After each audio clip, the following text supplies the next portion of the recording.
Hi, it's Dwyer. It's February 20th, 2019. GamblersAdvisory.com, a free site. BettingAngle.us, a free site. Let's talk about Errol Spence against Mikey Garcia. But first, remember, the opinion you should follow, and for this video, it's very important. The opinion you should follow should be your own. Just consider this to be a second opinion from a complete stranger online. Now, I believe in life, it is very important, crucial, right? Part of my everyday approach, to be able to see the other person's point of view. Not to agree with it, but to see it.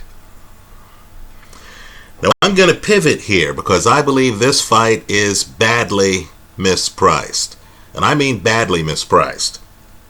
Mikey Garcia is a more than 3-to-1 underdog in some shops.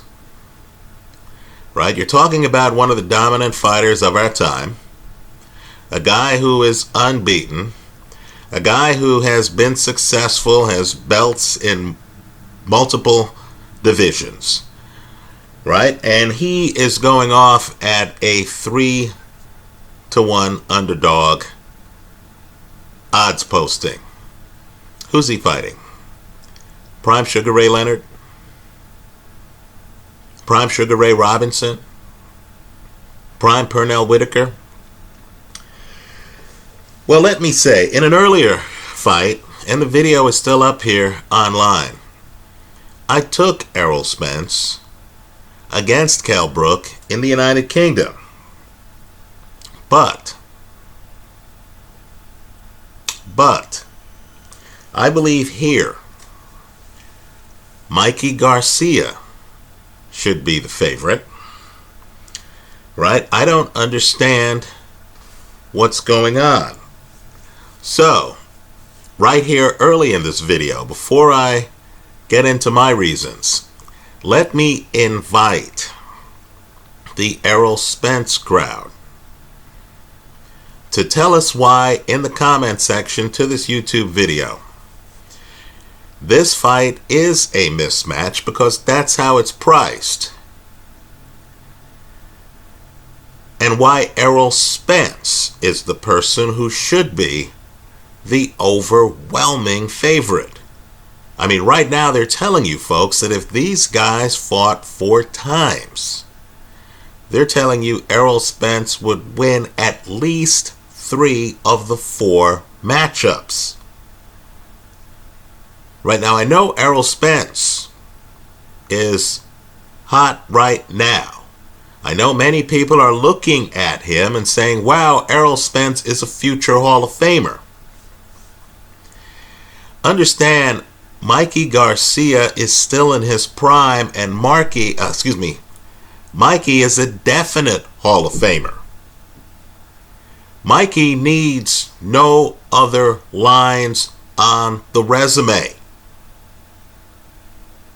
I know he has that drive where he needs to be the best. It's like Ray Robinson in an earlier generation deciding that being the man at welterweight and middleweight wasn't enough, so he then takes on light heavyweight champion Joey Maxim. Right? I get it. Great fighters have huge appetites. Right? Bernard Hopkins, one of the great middleweights in history, he needed to fight at light heavyweight. I get it. Right? But just understand, look at Mikey's history. Mikey has ventured into other weight classes without a lot of experience at that weight and has won titles in those weight classes. Right? This is Mikey's standard MO. So you're talking about a great fighter. A great fighter. And you're getting these kind of odds. What would it take for you to get better than 3-to-1 odds betting on Sugar Ray Leonard? What kind of legendary fighter would he have to fight? Marvin Hagler? I think it's a little bit too early to be giving Errol Spence this level of credit. Now let me say here, because I recognize that a lot of the people who follow my videos are the boxing hardcore, right? People who, when I say Sugar Ray Leonard, they remember Ray. They saw Ray fight. I say Pernell Whitaker's name, they're nodding their heads, right? I've had some people contact me on Facebook and other sites saying, hey, it's good that you are mentioning Duran and Monzon. How could I not? Right? So I understand. You have boxing lifers, we'll call them. People who have followed boxing for generations. So with a nod to them, let me say there are two competing schools of thought in boxing. Right? Boxing has certain truths that people talk about in private. Right? One of them is that a good big man beats a good little man. Right? That's what many people believe. For this fight, I'm across the street with the competing point of view. And that point of view goes as follows. It's not the size of the man in the fight. Rather, it's the size of the fight in the man. Right? Mikey Garcia has sparred with bigger men, like Marcus Maidana. You need to understand that his brother, Robert Garcia, is one of the premier trainers in the sport. So Robert will be bringing in guys like Marcus Maidana, who he's training. And then he has his younger brother, Mikey, in the ring with them. Right? The best way to sharpen a fighter's skills is to have him in the ring with an even sharper fighter. And I believe the Garcia family, let me point out too, Robert is just this generation's big trainer in the Garcia family. Right? The real power behind the throne is Robert's father. I believe his name's Eduardo. So you're talking about a multi-generational boxing family here. And they know. They know. And Robert's a former champion. They know. The Hall of Fame talent in the family is Mikey Garcia. Well, let me just put this as bluntly as I can. Mikey Garcia is just simply more skilled, more talented than Errol Spence. Let's get into it. Let's talk about Errol Spence's back foot game. Wow, that was a brief conversation. Folks, I'm a skeptic of Spence's ability to fight on his back foot. Spence is what I call a fastball pitcher. Right? He has a style that when he's able to follow it, get deep in the pocket, be a short to mid-range hooker, right? Lean on a guy, throw hooks to the body, turn them up top. When you see it, it looks dazzling. Just like when you see a major league pitcher who can throw, Craig Kimbrell, a major league pitcher who can throw in the high 90s, right? Mariano Rivera just got in the Hall of Fame, first unanimous pick. But understand, if that's the only pitch you have, or if the only other pitch you have is a changeup, then in the big leagues, you're not a starting pitcher. You're a relief pitcher. Mariano Rivera, I'm a Yankee fan. I'm wearing a New York Giants jersey in this video. I'm a Yankee fan. I went to high school in the Bronx, for crying out loud. Right? Mariano Rivera couldn't cut it as a starting pitcher. Couldn't. But when he came out in the ninth inning and he's throwing that split-fingered fastball, and he has hitters guessing, and he's playing his game. My goodness, he was dazzling. Right? He was Hall of Fame worthy. Unanimous pick. Now, Errol Spence, we've seen a bevy of Errol Spence fights where he gets inside and he's destroying guys. Chris Algieri, for some reason, decides he's going to fight Errol Spence with his back up against the ropes. Right? Kell Brook, tremendous start. We'll get back to the start. Tremendous start. Couldn't pace himself. Didn't know how to use his advantages to win slow rounds. Didn't pump a jab. Right? After a great start against Errol Spence, in a fight in which I picked Spence.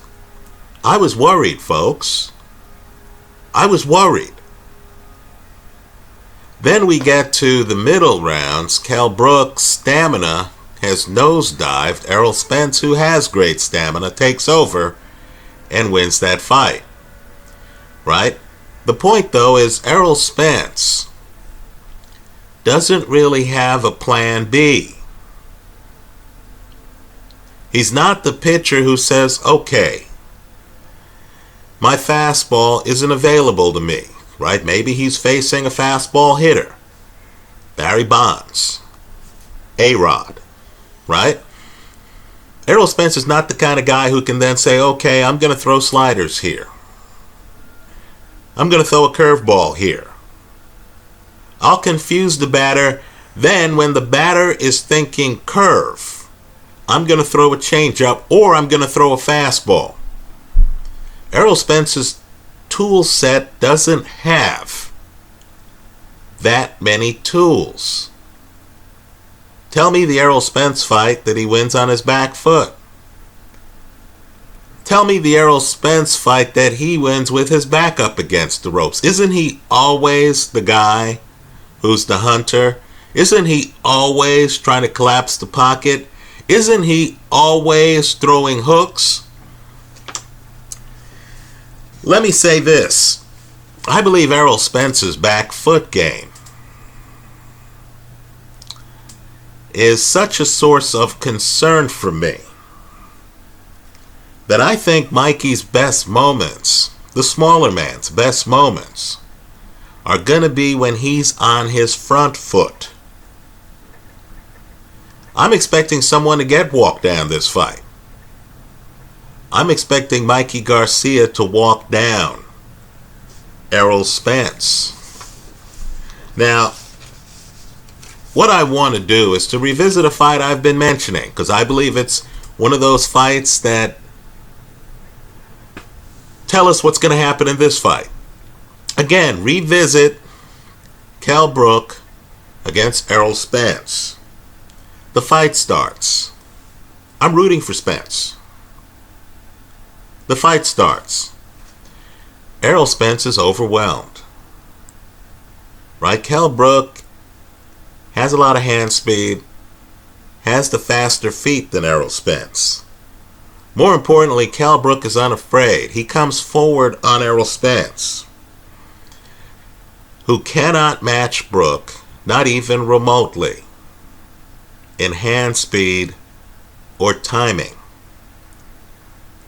Right? Understand, Kell Brook can throw a punch without a windup. He doesn't have to be in a certain position to throw punches. The openings determine the punches he throws. Now, this is a fight Errol Spence wins, where Brook makes a mistake and it costs him the fight. Because Brook is clearly faster. When he comes inside, Errol Spence isn't defensively blessed. He doesn't know how to handle a Kell Brook who's collapsing the pocket. Right? What Kell Brook doesn't do is he wasn't confident in his jab. He didn't find a way to keep Errol Spence on his back foot while pacing himself. Right? It's all or nothing for Kell Brook in that fight. He comes forward, he's emptying his tank. He's aggressive. He's throwing a lot of punches. He's winning the early rounds, but he's expending energy. I believe that there's something called slow rounds. Rounds where you conserve your energy, that if you know how to win them on the scorecard, that's going to give you the upper hand in the fight. Now, the way to conserve your energy while keeping a big slugger, a guy with a punch like Errol Spence, off balance, is to throw a jab. Right? Had Kell Brook collapsed the pocket while throwing a jab, isn't that what Larry Holmes used to do? Errol Spence would have had a very hard time, right? Because Errol needed to get inside. A guy with a good jab can keep you outside. And a guy with a good jab is not overextending himself. He's not leaping in the pocket with hooks and stuff like that. He's not using his legs to get a lot of leverage. Rather, he's active, so he's winning the rounds. He's keeping you from collapsing the pocket. And if he has a really good jab, he's busting you up. Not only that, after a few rounds of getting hit with the jab, even big hitters become tentative. They won't dive in to collapse the pocket because they'll be thinking, hey, this guy's a good counterpuncher, and I don't want to walk into a jab. Guys with great jabs, quite frankly, can knock you out just with the jab alone. Now, let me say this. Mikey Garcia has an excellent jab. Mikey Garcia, in my opinion, and reading the comments here online, this apparently is a controversial opinion, Mikey Garcia has the hand speed advantage. More importantly for me, Mikey Garcia has fought this fight already, multiple times.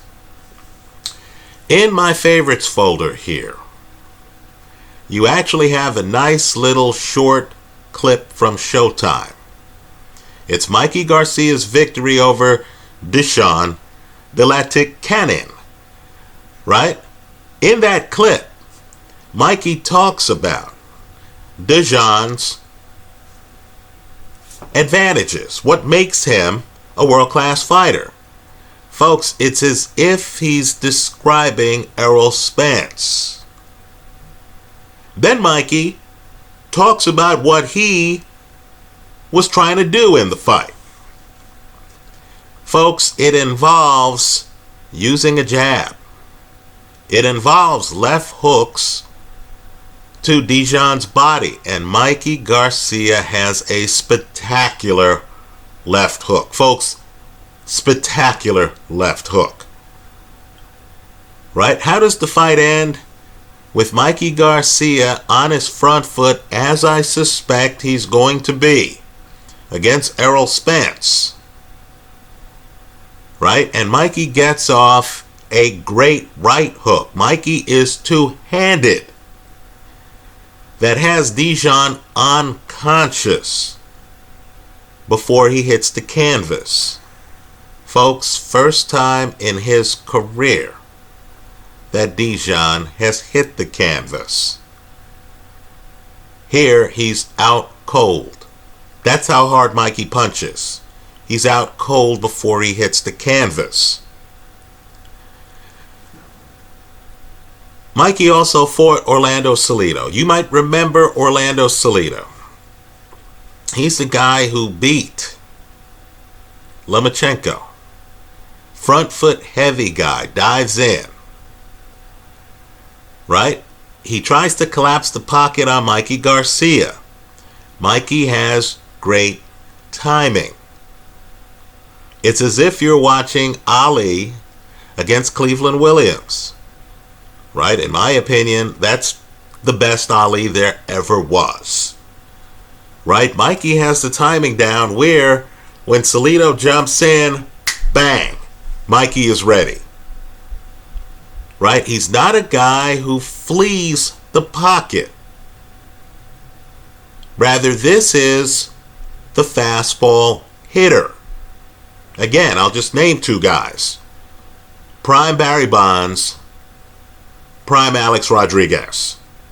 Right? These are the guys who come to the plate looking for your 98-mile-an-hour fastball. They've read the scouting report. They know this guy likes to throw heat. Okay, I'll be sitting on a fastball. That's exactly the skill set that Mikey needs against Errol Spence. So you give me a Hall of Famer.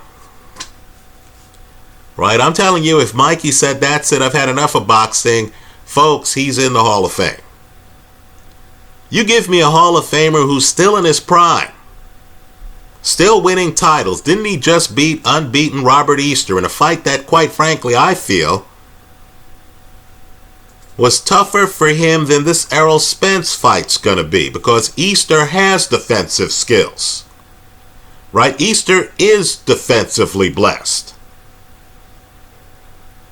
Right? Errol Spence is not. Errol Spence is an offensive fighter. So I have a Hall of Famer who has dealt with guys who are big punchers who are trying to collapse the pocket. I have a Hall of Famer who has sparred with, you name it, Marcus Maidana, guys who roughed up and dropped Adrian Broner. I have a Hall of Famer who hit so hard that even after the Manny Pacquiao fight, I don't think I've seen a fight in which Adrian Broner ran more than he did against Mikey Garcia. Right? Broner's in survival mode, folks, from the opening bell of that fight. Mikey is a puncher. Don't let the temperament fool you. I know in interviews, Mikey looks relaxed. Mikey will be talking about fights he's having in a day and he doesn't look concerned. And you're thinking, wow, this guy's lackadaisical. How could this guy possibly be a puncher? Right? We're expecting some dude who looks rough, who, is talking up big game and stuff like that as a puncher. No, Mikey's one of the premier punchers in the sport. So too is Errol Spence. I'll agree with that. Errol Spence is certainly bigger. No question about that. What happens if Mikey decides he's going to get on his front foot, as he did against Robert Easter, by the way? Right? Taller guy. Look at how that fight turns out. Right? Mikey's collapsing the pocket. What if Mikey decides, okay, I'm going to collapse the pocket here on this guy? What if Mikey gets inside, like Kell Brook did? Let's not act like this has never happened in Errol Spence fights. What if Mikey gets inside, like Kell Brook did, and realizes, hey, I'm faster than this guy. Hey, this guy isn't that sure of himself on his back foot. This guy's power drops on his back foot. This guy needs a little bit of space to throw his shots. My shots are the straighter shots, which make the punches faster. Right? The shortest distance between 2 points is a straight line. What if Mikey, who is shorter, Spence might have a hard time finding Mikey because Mikey can fight in a crouch. What if Mikey gets inside and is at exactly the same point in the fight as Kell Brook, and then decides he's going to start pumping a jab? Right, folks? I think Mikey should be favored in this fight. I could be wrong. I've had fights that have been blind spots for me. I can tell you for at least 2 fights, I couldn't figure out Carl Frampton. I could be wrong here. But my goodness, I like Mikey Garcia in this fight. I would take Mikey if it were even money. And the casino's going to give me better than 3-1 odds? I'll be the casino's Huckleberry. The hedge I like. I don't even have to be reckless here, folks. The hedge I like is Mikey Garcia to win the fight. Folks, you're getting better than 3-1 odds. Right? I'll take the long odds. It's Mikey Garcia to win the fight, hedged with Errol Spence by stoppage. Is there someone watching this video who thinks that if this fight goes the distance, Errol Spence is going to win on the scorecards? Folks, I'm just telling you what Wilt Chamberlain told you generations ago. Nobody roots for Goliath. If this fight goes the distance, the greater than 3-1 underdog will be viewed as having exceeded expectations. Right? There'll be a buzz for the underdog. The judges, I'm sure, by the end of the fight will say, hey, wow, Mikey did better than we thought.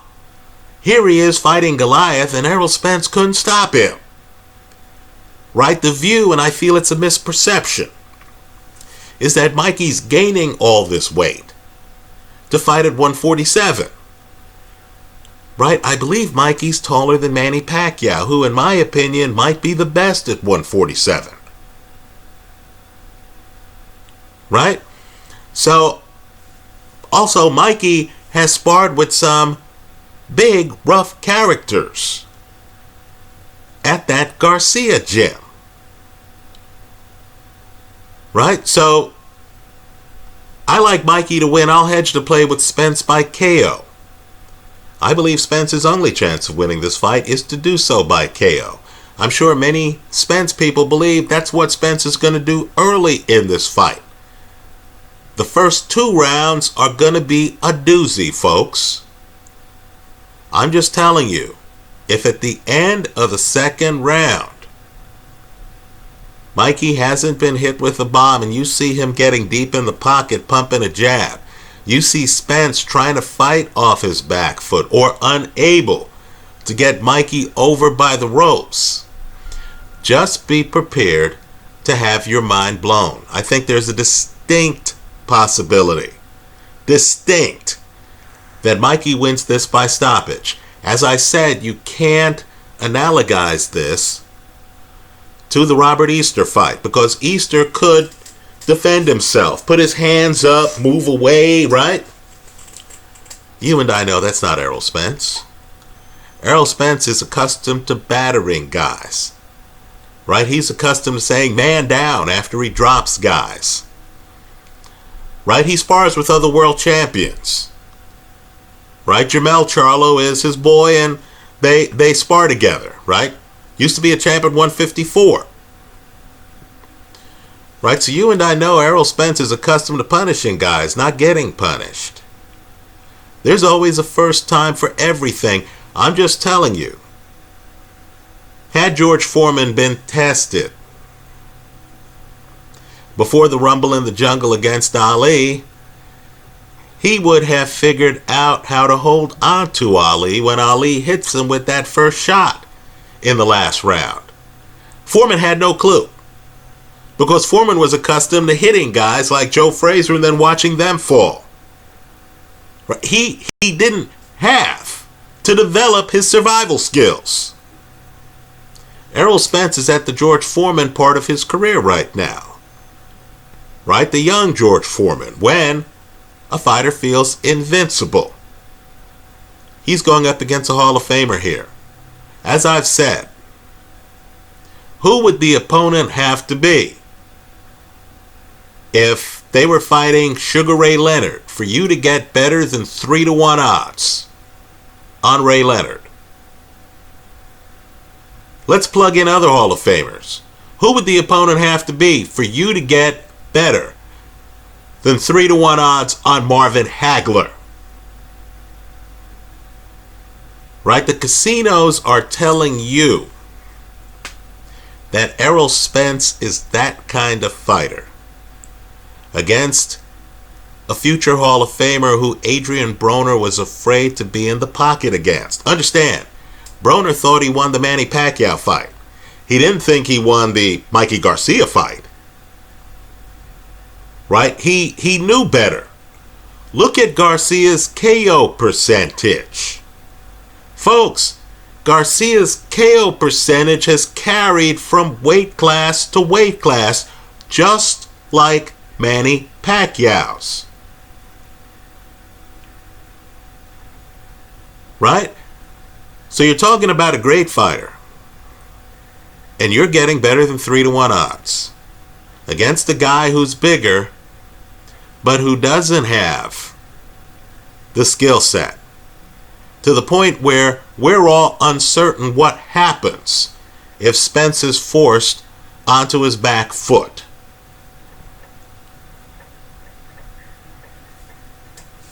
I'm expecting the upset here. I like Mikey to win it. I'll hedge the play with Spence by KO. That's how I see it. I look forward to your comments in the comment section to this video. Let me just say too, this could be a blind spot for me. Right? Mikey wanted this fight. Right? He wanted this fight. He's looked at the Spence tape. This isn't a fight that Mikey was forced into. This to me is almost akin to Ray Leonard wanting the Hagler fight. Right? Ray had some strategy in his head before he fights Hagler. Let me tell you too, this fight does remind me of an earlier Ray Leonard fight, Ray Leonard's finest moment. Ray Leonard wanted to fight Thomas the Hitman Hearns. Right? Then you watch that fight, and folks, Ray Leonard becomes the hunter in that fight. I'm expecting Mikey Garcia, 2 generations later, to be the hunter in this fight. I like Mikey to win. Won't be shocked in the slightest if Mikey does so by KO. I'll hedge the play with Errol Spence by KO. If it goes the distance, I'm expecting Mikey to win the decision. Those are my thoughts. Let me hear yours. Let me also thank you for indulging me by stopping by. Let's enjoy the fight. Thanks for stopping by.